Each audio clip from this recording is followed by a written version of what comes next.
request all of you to please be seated. A gentle reminder for all of you to please put your mobile phones into silent mode.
request all of you to please be seated and please put your mobile phones into silent mode. The show will come in shortly. I request all of you to please be seated. I could see some people who are standing behind. Please extend cooperation.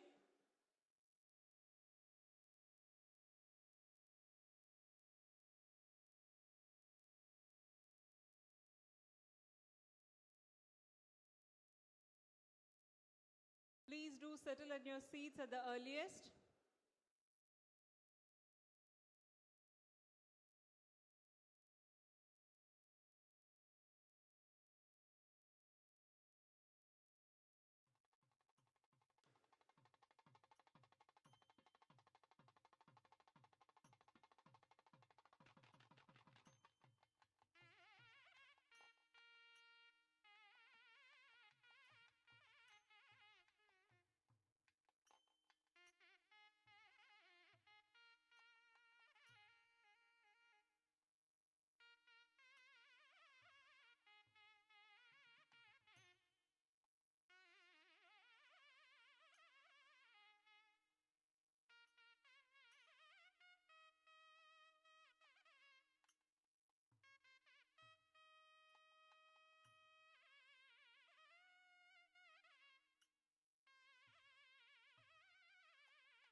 I extend a hearty welcome to our former DGP of Tamil Nadu, Mr. Ravi. A warm welcome to you, sir. We welcome you with an applause for Mr. Ravi, the former DGP of Tamil Nadu. Hearty welcome to you, sir.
announce the arrival of the General Manager of ICF, Mr. Subba Rao, extending a heartfelt welcome to the General Manager of ICF, Mr. Subba Rao. A warm welcome to you, sir.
hearty welcome to SRWWO President, Mrs. Sonia Singh.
personality, and our distinguished author belongs to that rare league. For more than 38 years of illustrious service, Sir has served Indian Railways with extraordinary distinction, leaving an indelible imprint on the operational excellence, infrastructure development, and institutional leadership. As the General Manager of Southern Railways, Sir now leads one of the India's most prestigious zones with vision, precision, and commitment to the excellence. From serving as DRM of Delhi to the Principal Executive Director of Infrastructure, Secretary Railway Board, and Managing Director of Dedicated Freight Corridor Corporation of India, every responsibility entrusted to him has become an opportunity to redefine the possibilities. His leadership in accelerating the completion of nearly 2,800 kilometers of dedicated freight corridor valued at approximately 1.5 lakh crore in the year 2020 to 21 is a remarkable chapter in India's infrastructure story. Beyond the Ivy League lies the University of Character, and Mr. R.N. Singh is one of its finest graduates. Beyond the titles and triumphs, he firmly believes that wisdom, integrity, and resilience are the true credentials of greatness. Beyond the railways, he has built an enduring legacy of values and vision. Beyond the pages of his book lives the man himself, a leader who proves that greatness is not earned by where we study or where we work, but how deeply we inspire the humanity. Can we have a big round of applause for our distinguished author, the General Manager of Southern Railway, Mr. R.N. Singh. So moving on to his book, Beyond the Ivy League, Traits, Skills and Wisdom That Make the Great Leaders. The book reflects the wealth of the knowledge, experience, and practical insights he has gained over nearly 4 decades of distinguished public service. The book transcends the academic credentials and highlights the desirable qualities and capabilities that define truly the exceptional leadership, such as the character, emotional strength, problem solving, resilience, communication, judgment, and the wisdom. His another trailblazing book on Beyond IQ, the 360-degree framework for assessing full human potential, is also going to be released shortly, and which is likely to revolutionize the way we look at and assess the human potential and the capability. Beyond the Ivy League is much more than a title. It's an invitation to all of you. It will gently dismantle the familiar assumptions and will remind you that the universities will confer only qualification, whereas the life alone will confer the wisdom. I repeat, the universities may confer only qualification and the life alone can confer the wisdom. So ladies and gentlemen, we all know the books are unique among the human creations. So every book waits patiently for the moment it meets its readers. Now that moment has arrived. May I request our esteemed chief guest, Padma Shri, Professor V. Kamakoti, to please unveil the book. Sir, we request you to please unveil the book. A proud moment for all of us.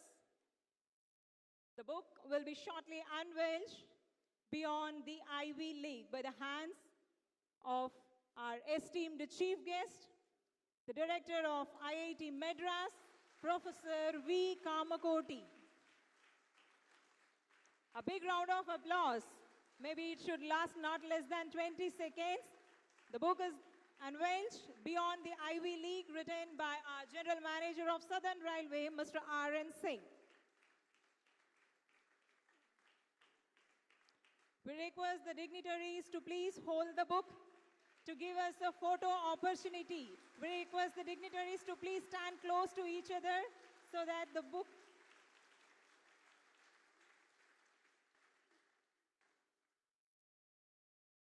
Thank you very much, dignitaries. That was a wonderful moment. Yes. Moving on to the next segment. Every book has 2 stories. One is the life we discover in its ink through its chapters, its characters, and ideas. The other is the life the world seldom witnessed, the story behind the birth of the book. Who better than an author to take us on that remarkable journey from the birth of an idea to the creation of this book? May I now invite the distinguished author, the General Manager of Southern Railway, to share the inspiration behind Beyond the Ivy League and what compelled its creation, the experiences which he could share and shape its pages, and the vision it hopes to leave with every reader. With great respect and admiration, with a big round of applause, I invite the General Manager of Southern Railway, the distinguished author, Mr. R.N. Singh, to please come forward and let us know the creation.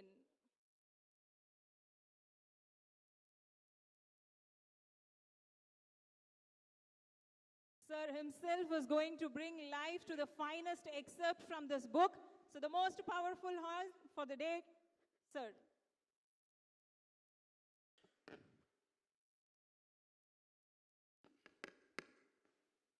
Good evening, respected Padma Awardee Professor V. Kamakoti sir, Director IIT Madras, and the chief guest of today's function, Shri Subbarao, General Manager ICF, Shri Gulati, a retired member Infrastructure Railway Board, Dr. M. Ravi, retired DGP, Mr. Shankar Jeeval, retired DGP Tamil Nadu, Dr. Kanhaiya, President AIRF,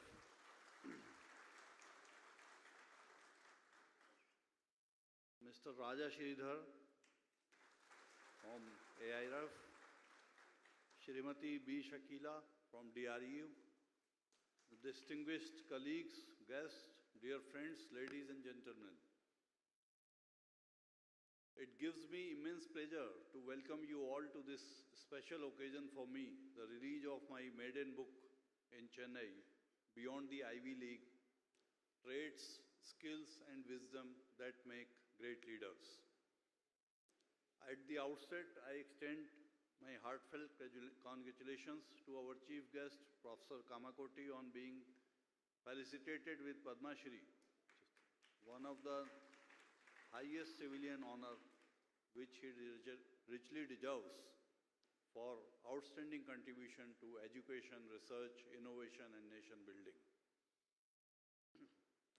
Professor Kamakoti, throughout your distinguished career, you have demonstrated that true leadership is built both on intellectual excellence as well as on various other traits and attributes like integrity, humility, vision, and unwavering commitment to society and nation. I can think of no one more appropriate to release the book in Chennai that explores the deep foundation of leadership. Your gracious presence has made this occasion truly memorable, sir. Ladies and gentlemen, this book begins with a deep question that has always stayed with me throughout my 4 decades of career in public service. Why do some highly qualified and technically accomplished individuals begin to struggle when they assume leadership roles, while others with less credentials and modest credentials inspire the institutions, transform organizations, and leave behind an enduring legacy? Every society celebrates academic excellence, and rightly so.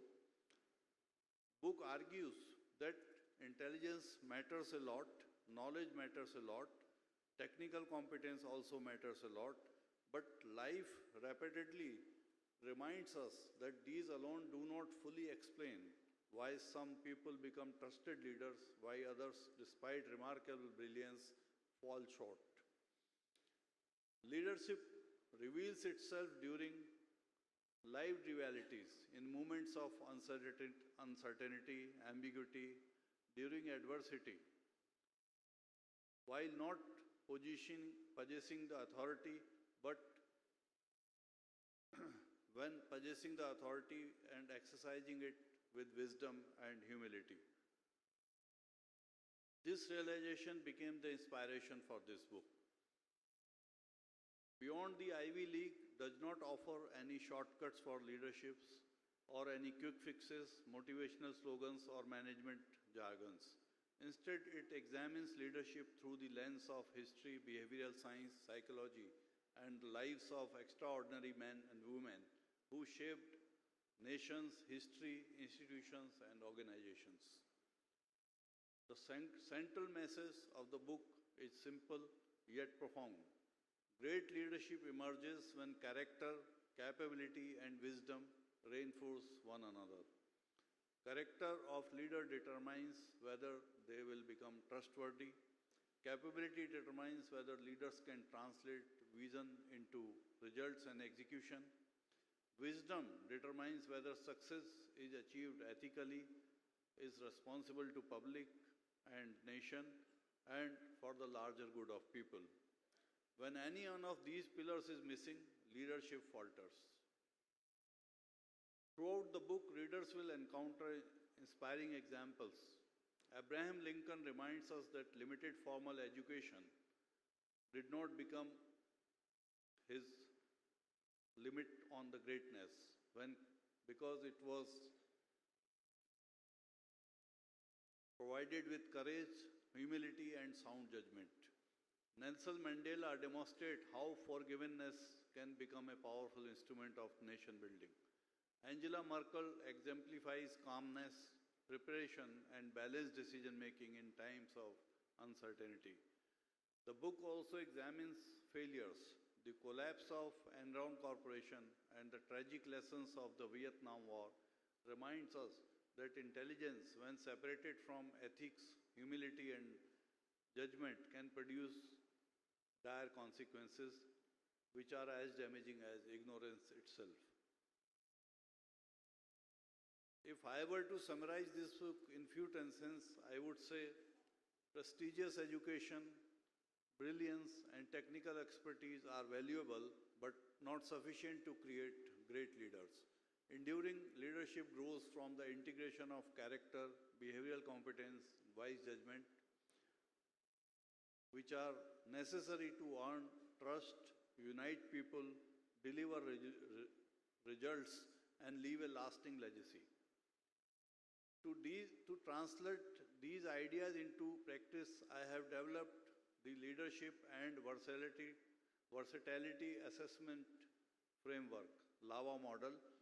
Purpose is not to label people, but to encourage honest self-reflection, identify strengths and developmental needs, and support continuous leadership growth.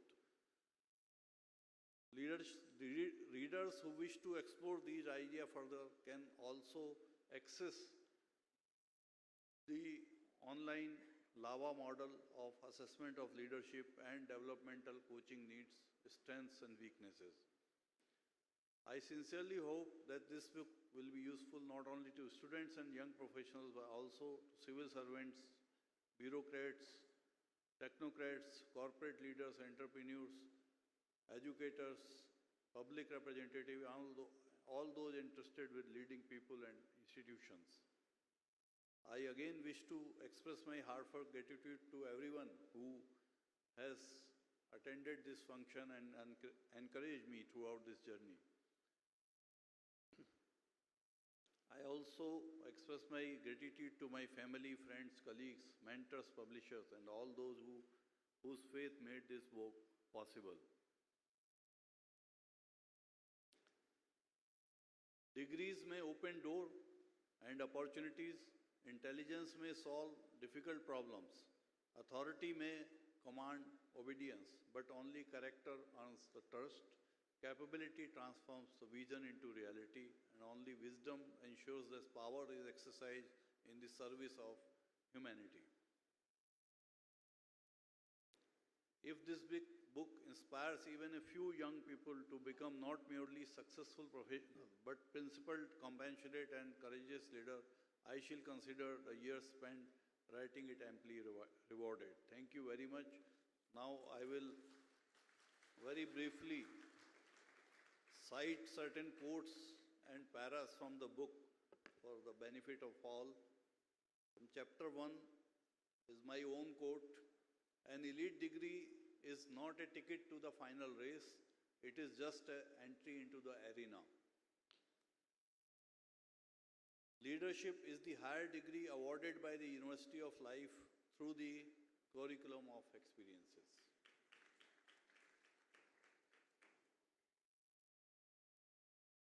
Another famous quote from Nelson Mandela: "The greatest glory in living lies not in never falling, but in rising every time we fall."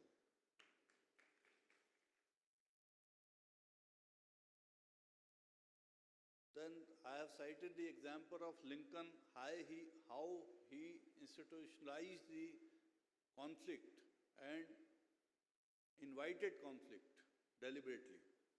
One of Lincoln's deliberate leadership strategy was to assemble a cabinet of rivals, appointing strong personalities capable of disagreeing sharply with him as well as with one another.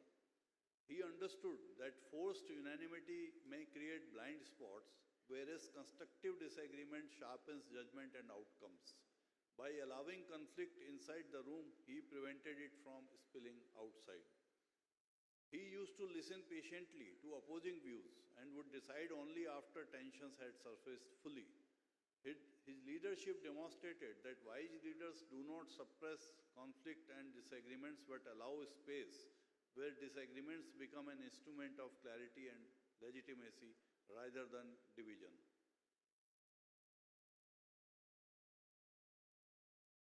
Similarly, on handling crisis situations, there is a quote: "Crisis does not build character, it reveals it," by James Lane Allen, which means whatever is character hidden inside, it surfaces during crisis. It's not that crisis spoils your character or crisis changes your character.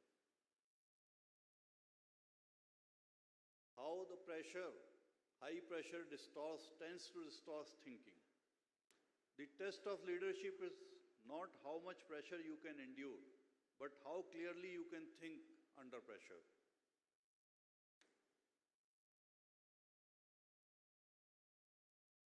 Then there is moral and ethical clarity.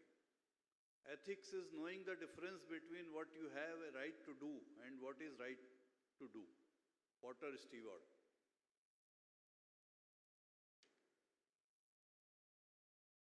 Again, there is chapter 11, adapting leadership style to the context. Effectiveness depends on fit, not formula. This is the heading of chapter. It's a quote: "There are no successful leaders, only leaders whose gifts match the demands of the moment." From James Barnes. Then from Yuval Noah Harari, "History does not reward talent, it rewards relevance." Then from Hannah Arendt, "Every age finds its own leader."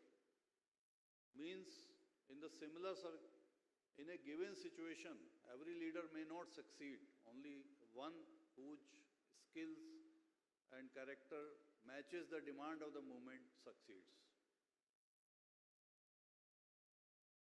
So this last from Confucius, the transformation, how experience and reflection ripen into wisdom over time. By three methods we may learn wisdom. First by reflection, second by imitation, and third by experience, which is the bitterest. Confucius. So with that I will wind up. Thank you so much. Thank you very much, sir, for your words of wisdom. A big round of applause for the distinguished author of Beyond Ivy League, the trade skills which makes the great leaders. Thank you very much, sir. Ladies and gentlemen, it's my extreme pleasure and privilege to introduce the esteemed chief guest, the director of IIT Madras, Padma Shri, Professor Virinathan Kamakoti. Knowledge is like a river. It never makes noise about its depth. It simply nourishes every life it touches. Our distinguished guest is one such river of wisdom. He has taught the machines to think, inspired young minds to dream, and reminded all of us that technology is at its noblest when it serves the humanity. At IIT Madras, he has not merely built laboratories, he has built the possibilities. He has not merely encouraged the research, he has nurtured a generation that believes India can lead the world through intellect, integrity, and indigenous innovation. A teacher by calling, a scientist by passion, an innovator by conviction, and above all, a nation builder by purpose.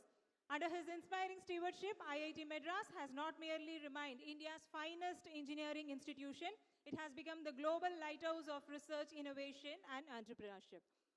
Padma Shri Award has been conferred for creating India's first indigenous microprocessor, Shakti, and for strengthening the national security capabilities through its contributions to telecom security and cyber security. Sir, your gracious presence at the release of the book Beyond the Ivy League is a matter of great pride and honor for all of us. Ladies and gentlemen, please extend a joy and hearty welcome with a thunderous applause as we welcome our esteemed chief guest, Professor V. Kamakoti, the director of IIT Madras.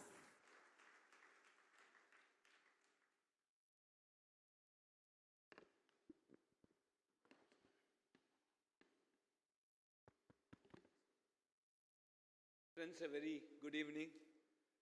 Always there has been a question whether AI will take away all our jobs. Today's experience of traveling from IIT Madras to the coveted ICF reveals that no AI can take our job because the Google map actually told me that I'll reach here by 6:15 while I reached here at 7:30.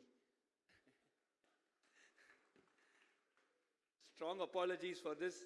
I can't make the Google map accountable for this because we have already signed when we accept using the Google map that the map is only an indication and it's not liable for anything that we have gone.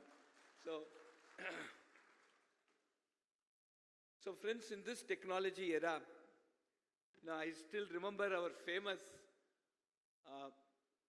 saying in Tamil, Palakatrum Kalladar Ariviladar, essentially meaning, however, whatever knowledge you have assimilated, unless that wisdom suits a crisis, your wisdom suits a crisis, it's very useless to have such a knowledge unless you can manifest it at the time of crisis. And the book that is authored by Sir is a clear exemplification of that particular thought process. So what are the traits and what leadership actually teaches us? And today we had a peer review committee at IIT Madras, and one of the biggest topics that was being discussed is today it is very difficult to find leaders for leading institutions. And that has become a very major issue. So how do we basically develop that leadership quality? And that actually has two important things. One is traits, another is skills. And this book, through practical examples, have given very interesting anecdotes, interesting case studies, and also a practical guide for how we develop those traits, what happens if you don't have those traits, how do you develop those skills, and what happens if you don't have those skills. And finally ended with two annexures, very wonderful annexures. One annexure is on how do you evaluate leadership skills, a very almost quantitative but qualitatively motivated but quantitatively summarizing framework, and also a framework of how you can evaluate the growing leadership skill within you. I think that's a very important summarizing annexure, sir. Thank you for bringing that up. So let me just look at, I'll just spend another 5 to 10 minutes in basically describing my understanding of what traits and what skills are, and whatever I have learned leading IIT Madras in the last 4.5 years, and what lessons that had taught me, and many things that reflect what is actually put in this very good book. The first one is traits can be basically divided into two parts. One is psychological, how you maintain your calm composure, be always smiling, though internally you may be boiling, right? That's the first important thing. And the second thing is the execution traits. We have two DGPs here who have actually, every day morning, I am sure there is always an opportunity given to you, sirs, about to exhibit some of these very important traits, both from a psychological point and an execution point. Friends, if you look at psychological traits, I think we can classify it into 4 very important verticals. First is resilience. Whatever happens, there should be a way by which we handle and maintain our calm and composure. And that's extremely important. And that's a trait which is the most difficult, in my opinion, to bring it up. And so in Tamil we say, Edayum Thangum Maharajan Kappal, right? And that's something that we need to always have within us. The second important thing is humility. I think humility takes you up several notches. You can handle very serious situations just by one factor, that we are humble and we are ready to listen, ready to understand the opposite points of view. Specifically, when I handle student issues, one thing I learned was I wanted to define youth. So can anybody in the audience define youth? You can put up your hands. Anybody can define youth?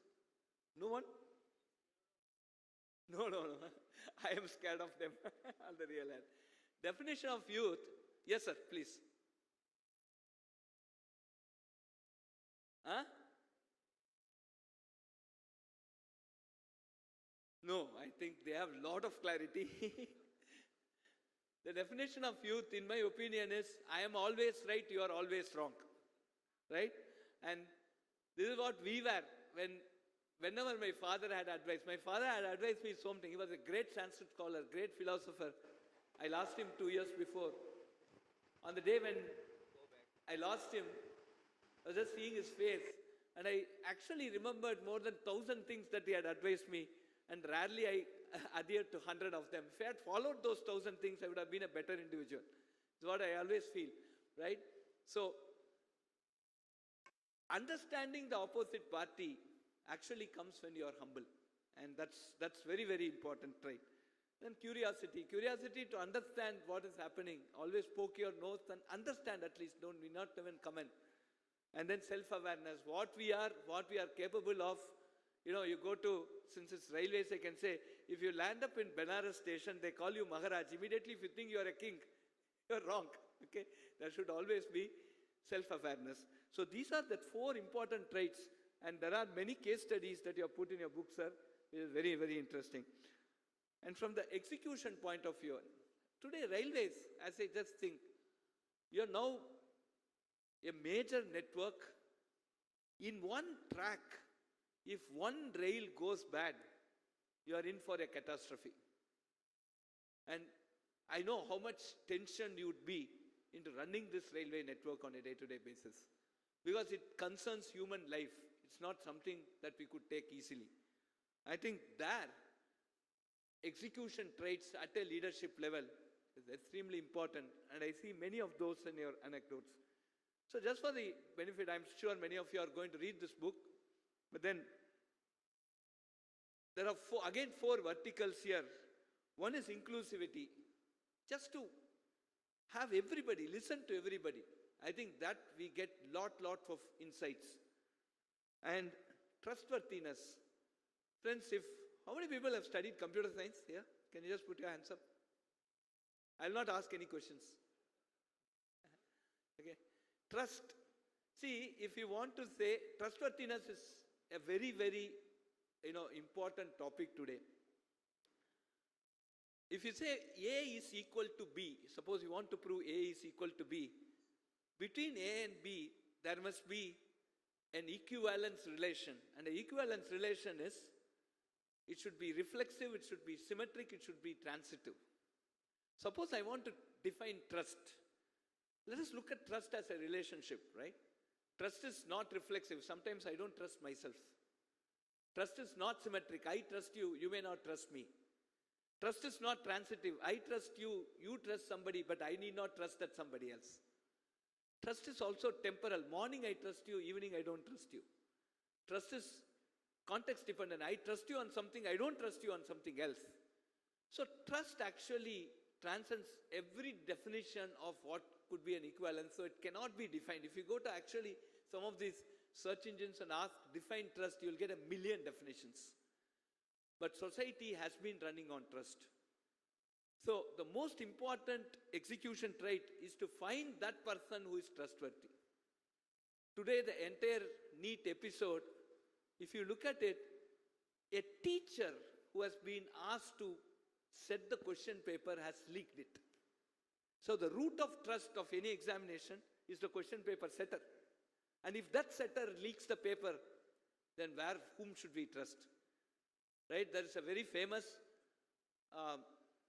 saying by Adi Shankara. Adi Shankara, many of you may know him, actually starts answering questions. And one question was asked to him, Ko Guru who is a guru, who is a teacher? The answer that he gives is Adhikata Tattvaha, means the teacher should have understood what he is teaching. Shishya Hitaya Udyataha Satatam, means always he should be thinking about the welfare of the student. He should know everything. He should know what he is talking about, and she or he must know. Always work for the welfare of the students. That is the definition of teacher in our great country, Bharat.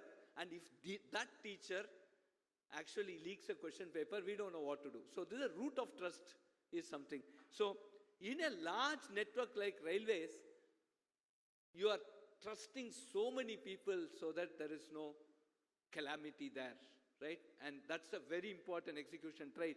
And I'm sure this book will give you patience. Patience is very, very important, especially in deep technology. I'm sure I'd also looked at how Vande Bharat train has come. So many of you are involved in this. That actually came out of patience, and it's actually a, if I want to travel to Bangalore, I hate to go by flight. I really want to go by Vande Bharat. So congratulations to the entire railway for this.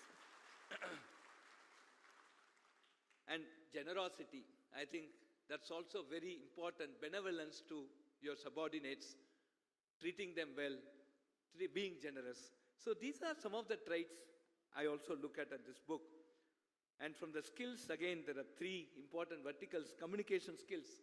There's a very beautiful statement by Bertrand Russell. Clarity and cogency can best be reconciled with brevity. And how do you bring out these communication skills? How do you, especially strategic, important storytelling is very, very important so that you convince the other opposite party for this.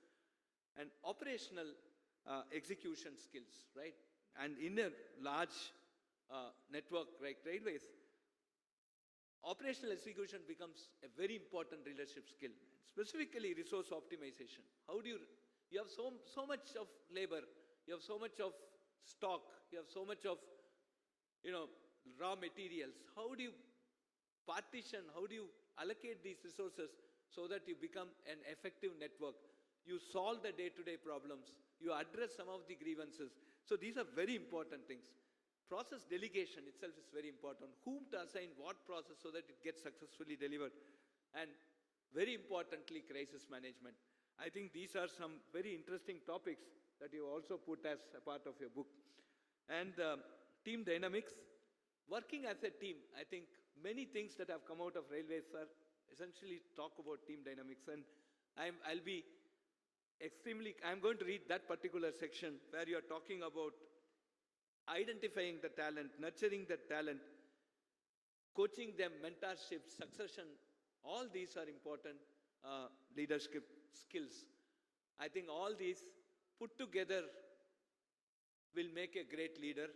So I'm sure this is going to be a Bible for railways in specific and in general public to have a look at this particular way of trying to develop leaders, assess their leadership skills, and progressively make them better leaders. And I'm sure every section or every vertical within your railways must look at this very interesting way by which you recruit, identify skills, you recruit more manpower, and develop that leadership skill so that at any point of time, there should not be a succession gap. There should always be leaders to whom the whole management can look upon and who can solve the day-to-day Bharat. And we get, now it's Vande Bharat, but days are not far off where the same ICF are going to build bullet trains. And for that, we need more and more leaders. So I wish all the best, and let us all work together for a great Viksit Bharat 2047 as envisaged by your Honorable Prime Minister Narendra Modi ji. Thank you very much for inviting me. Again, apologies for being late. I can't blame the Google Map as I have signed the contract, but so I apologize on behalf of Google Map. Thank you. Thank you very much, sir, for delivering a wonderful talk, and we are happy that you prefer railways over airways. A big round of applause to our esteemed chief guest, the director of IIT Madras, Professor V. Kamakoti. Thank you very much, sir. Ladies and gentlemen, we now take a moment to express our heartfelt gratitude to our distinguished dignitaries. May I request the General Manager of Southern Railway, Mr. R.N. Singh, to kindly present the memento as a token of our sincere appreciation for their gracious presence. I request the General Manager of Southern Railway to please present the memento to our esteemed chief guest, the Director of IIT Madras, Mr. Kamakoti. Thank you very much, sir, for gracing this occasion with a glorious presence.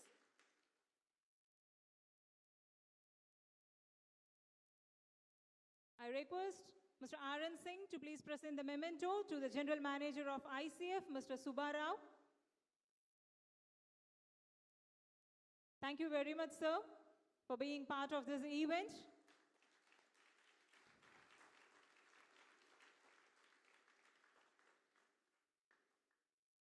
I request the General Manager to please present the memento to former Member Infrastructure Railway Board, Mr. Naveen Gulati. I request the General Manager to please present the memento to Mr. Naveen Gulati, former Member Infrastructure Railway Board. Thank you very much, sir, for gracing this occasion. I request the GM to present a memento to former DGP of Tamil Nadu, Mr. Shankar Jival.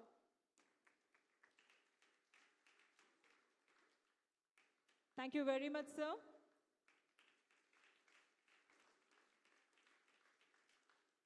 A memento to our esteemed dignitary, the former DGP of Tamil Nadu, Dr. Ravi. Sir, I request you to please present the memento. The General Manager of Southern Railway, Mr. R.N. Singh, is requested to please present the memento to Dr. Ravi, the former DGP of Tamil Nadu, an excellent orator. Thank you very much, sir. Sir, I request you to please present the memento to DRM of Chennai, Mr. Shailendra Singh. Thank you very much, sir, for all the support extended. DRM of Chennai, Mr. Shailendra Singh. Thank you very much, all the dignitaries. Every meaningful book finds its beginning in the hands of reader. With that beautiful thought, we come to the formal conclusion of this memorable evening. What began as an idea in the solitude of author's mind will now become the conversation with the readers, a very first step towards hearts and minds. On behalf of everyone gathered here, I extend a heartfelt gratitude to our esteemed chief guest, Professor Vikamakoti, the director of IIT Madras, and other esteemed dignitaries, honored guests, members of media, and every soul who made this celebration truly special. We are grateful to our publishing team, organizing committee, press, media, and every member working behind the success. And to each member of the audience, thank you very much for being part of this literary milestone. A big round of applause to all the audience who have been waiting patiently. Thank you very much. Thank you very much for the patience. So members of the media are requested to please wait in the designated area for the exclusive media interaction with the author. And before you leave, don't miss the opportunity to take home not just a copy of Beyond Ivy League, but a piece of memorable evening. The copies of the book are now available at the book sales counter. The author, General Manager of Southern Railway, Mr. R.N. Singh, will graciously sign the copies of the book. I invite all of you to please collect the signed copies and cherish the personal keepsake from today's celebration. So some events conclude with applause and some books begin with applause. And today we have witnessed both. Thank you very much for being part of this extraordinary celebration. Have a very delightful evening and a happy reading to all of you. Thank you very much.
ஃப்ராடில் ஈடுபட்டவர்களுக்கு ஒரு நல்ல தக்க தண்டனை கொடுக்கப்படும் என்று அவர் இன்னைக்கு X பதிவு செய்திருக்கிறார், ட்விட்டரில் பதிவு செய்திருக்கிறார். மிகவும் முக்கியமான விஷயம். விரைவில் தீர்ப்புங்கிறது ரொம்ப முக்கியம். இது மாதிரி ஒரு ஃப்ராடில் சைபர் ஃப்ராடாக இருக்கட்டும், பேப்பர் லீக்காக இருக்கட்டும், இந்த மாதிரி இன்வால்வ் ஆகிறவங்களுக்கு தக்க பாடமாக இருக்கிறது. விரைவில் தீர்ப்பு வரும், நமக்கு தண்டனை கிடைக்கும் அப்படிங்கிற ஒரு ஃபீல் இருந்தது. இது நிச்சயமாக இது மாதிரியான ஃப்ராடில் ஈடுபடுறவர்களுக்கு டிட்டரண்டாக இருக்கின்றது. அதனால இது ரொம்ப முக்கியமான விஷயம். மாண்புமிகு பிரதமர் நன்றி. இப்போ நடக்கிற மாணவர்கள் போராட்டத்தில் ஊடுருவல் இருக்கு அப்படின்னு மத்திய அமைச்சர் சொல்லியிருக்காரு. எனக்கு அதை பற்றி நான் ஓகே, தேங்க்யூ.